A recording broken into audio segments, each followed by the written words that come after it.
Dans cette vidéo, Jean-Luc Delon vous montre comment créer une requête de création de table dans Access 2007. Je souhaite à présent créer une requête me permettant de générer automatiquement une nouvelle table.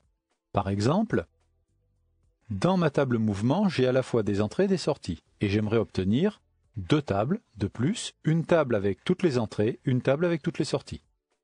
Pour réaliser cela, je vais donc créer une requête action de création de table.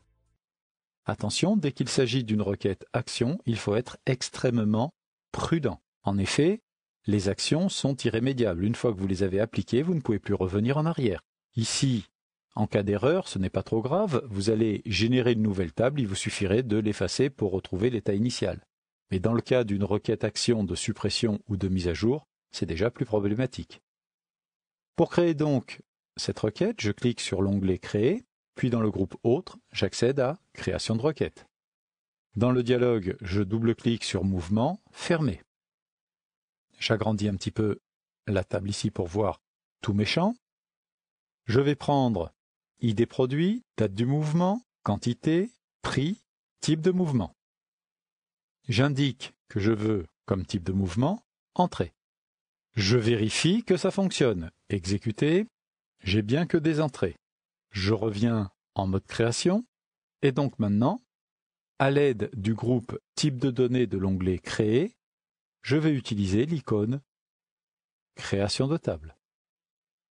Je donne un nom à cette nouvelle table, liste des entrées, et j'indique éventuellement dans quelle base de données je souhaite la créer. Je reste dans base de données actuelle. Je valide par OK. Exécuter.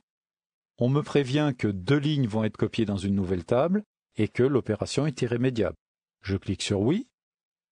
Ma nouvelle table fait son apparition. Liste des entrées. Si je double-clique dessus, je retrouve bien tous les champs que j'ai indiqués et il n'y a effectivement dedans que des entrées.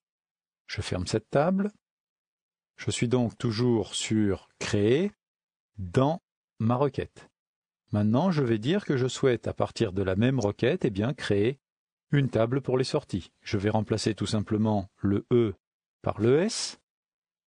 Puis, dans l'icône Création de table, je refais apparaître le dialogue et là, je vais inscrire liste des sorties. Hop. Toujours dans la base de données actuelle. Je clique sur OK et je clique sur Exécuter. On me prévient que 10 lignes vont être mises dans cette nouvelle table et que l'opération est irrémédiable. Je clique sur Oui et je vois apparaître la liste de mes sorties.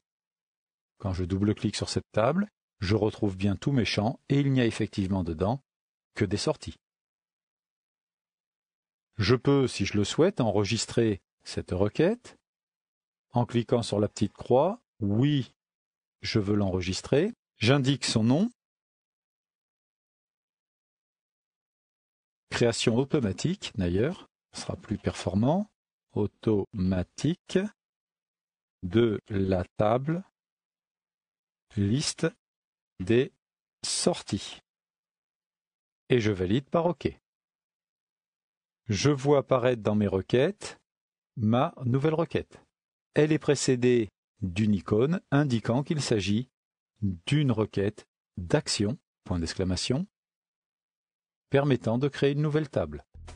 Nous avons vu dans cette vidéo comment réaliser une requête de création de table.